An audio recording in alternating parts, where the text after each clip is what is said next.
दोस्तों आज की इस वीडियो में मैं डिस्कस करने वाला हूं आपके साथ सर्किल के बारे में। सर्किल यानी कि हिंदी में कहें तो वृत्त। हम इस वीडियो में न सिर्फ ये जानेंगे कि वृत्त क्या होता है, बल्कि हम ये भी जानेंगे कि त्रिज्या से क्या मतलब है, व्यास क्या होता है, एक त्रिज्यखंड का क्या मतलब होता है। इन सभी चीज़ों को एक एक करके मैं कवर करने वाला हूं, तो बने रहे हमारे इस वीडियो में अंत तक। नमस्कार दोस्तों, मैं हूं बानेश वर्मा, तो आप देख रहे हैं romantic with mathematics. So without wasting any time let's get romantic with mathematics. तो दोस्तों सबसे पहला सवाल यह है कि आखिर एक वृत्त है क्या।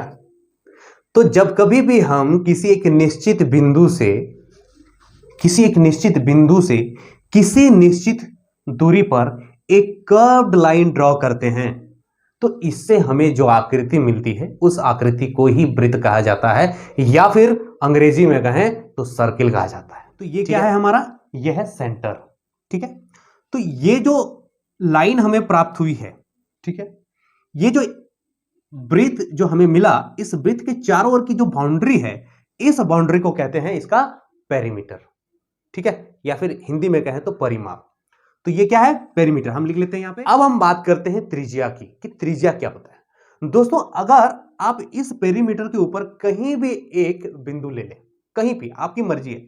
मान लीजिए कि मैंने यहां पे एक बिंदु ले लिया। अब अगर इस बिंदु को सेंटर से मिला देंगे एकदम एक स्ट्रेट लाइन में, तो जो हमें मिलेगा वही हमारा त्रिज्या होगा। चलिए इसको मिलाते हैं। यह है हमारा रेडियस, या फिर हिंदी में कहें तो त्रिज्या।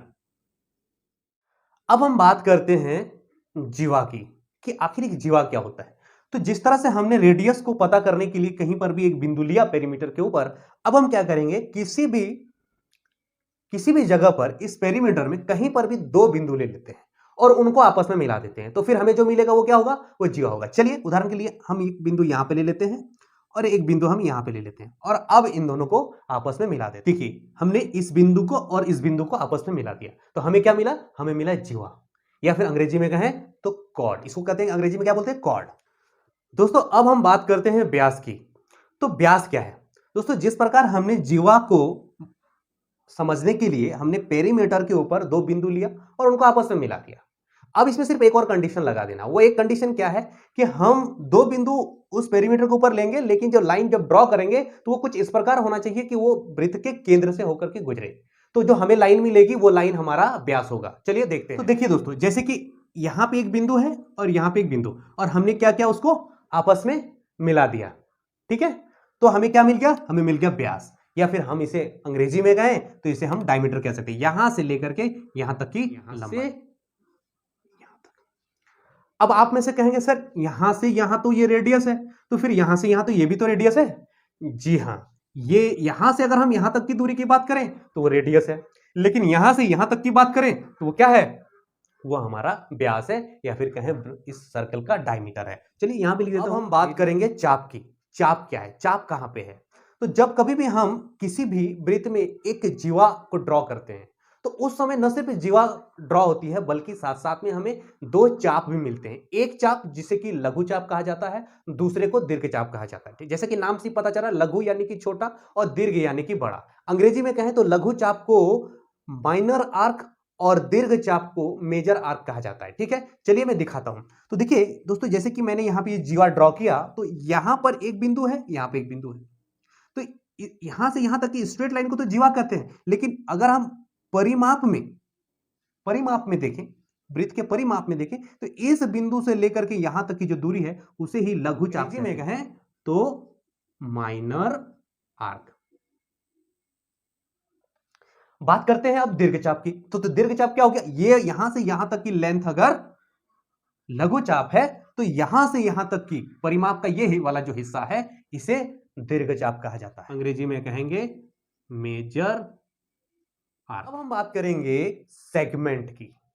तो सेगमेंट क्या होता है दोस्तों, सेगमेंट क्या होता है, मान लीजिए जैसे कि ये वृत्त है, तो यहां पे हमने क्या किया, एक जीवा ड्रॉ कर दिया।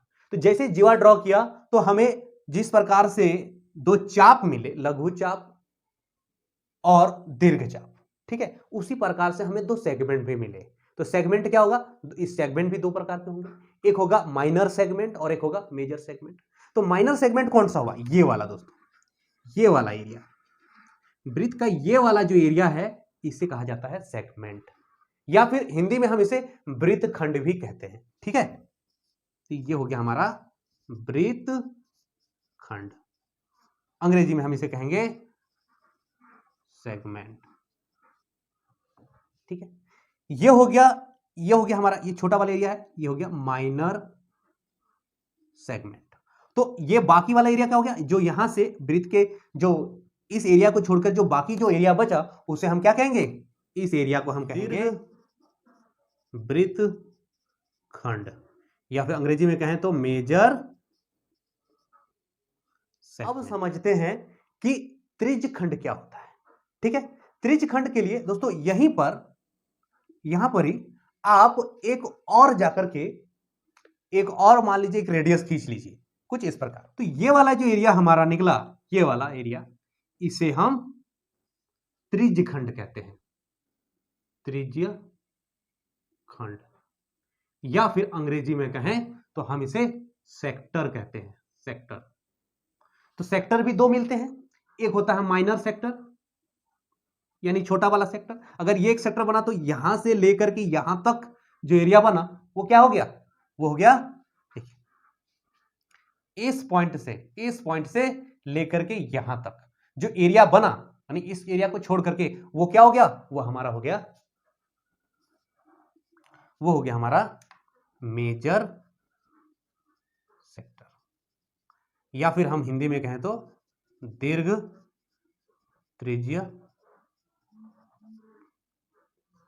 उम्मीद करता हूं यहां तक समझ आ गया होगा। अगर ये समझ आ गया है तो अब कुछ और कॉन्सेप्ट को समझने की बारी है, तो उससे पहले मैं इन सबको साफ कर देता हूं। अब हम बात करते हैं रेडियस, डायमीटर और सरकमफ्रेंस के बीच में रेशियो की।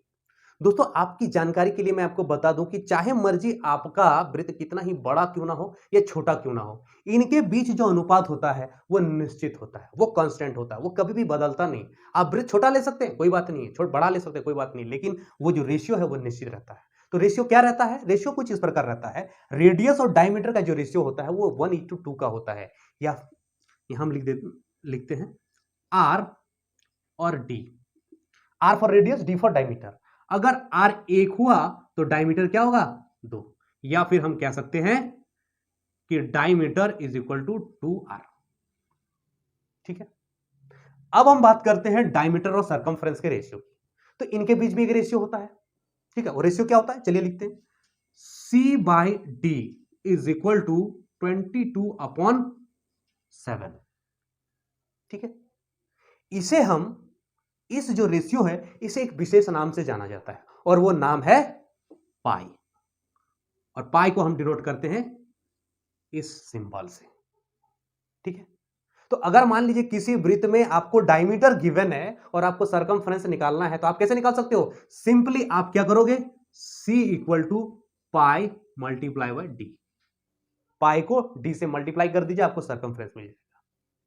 और डी बराबर क्या होता है, डी बराबर तो 2r होता है, इसीलिए तो हम कहते हैं कि circumference is equal to pi into 2r, या फिर कहें 2πr, है ना।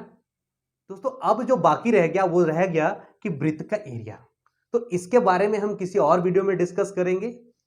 आशा करता हूं कि आज की वीडियो आपको पसंद आई होगी। अगर पसंद आई है तो वीडियो को लाइक कीजिए, चैनल पर नए हैं तो सब्सक्राइब कीजिए, और हो सके तो अपने दोस्तों को साथ शेयर भी कीजिए।